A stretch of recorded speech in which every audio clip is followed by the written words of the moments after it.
অঞ্চল প্রেসিডেন্ট ছিল, অল এমএলএরা ছিল, অল ব্লক প্রেসিডেন্ট ছিল, জেলা পরিষদের মেম্বার ছিল, পঞ্চায়েত সমিতির মেম্বাররা ছিল এবং আমাদের মন্ত্রী যাদের দেখছেন এরা সবাই ছিল, সভাধিপতি ছিল, সবাই ছিল। বসে ভোটার লিস্ট নিয়ে যে আলোচনা 6 দিনের ভেতরে স্ক্রুটিনি করে 8 তারিখে ফের ব্লক প্রেসিডেন্ট আর এমএলএদের ডাকা হলো যে স্ক্রুটিনি করে আমরা কলকাতায় জমা দিয়ে দেবো আছে কি না দেখার জন্য। কারণ এটা তো 24-25-এর ভোটার লিস্ট আর 25-26-এ ভোটার লিস্ট আর একটা বেরোবে। যদি এখন হয় তখন আমরা আবার সার্চিং করে দেখে নেবো, অবজেকশন দেবো।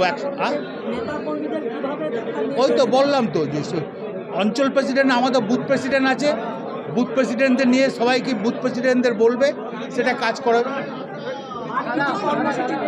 এখন ভোটার লিস্ট নিয়ে নিলাম, আর একটা নেবো।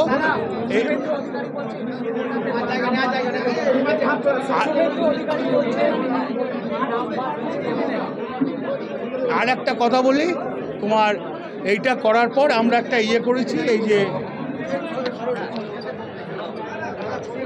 এইটা করার পর আমরা একটা জিনিস করেছি যে 85টা প্রকল্প আছে, এই প্রকল্পটা নিয়ে বাড়ি বাড়ি যাবে। এক একটা বাড়িতে কটা করে প্রকল্প পেয়েছে এই প্রকল্পটা দেখাবে। দেখানোর পর এক একটা বাড়িতে 10টা-12টা প্রকল্প, মমতা ব্যানার্জির প্রকল্প।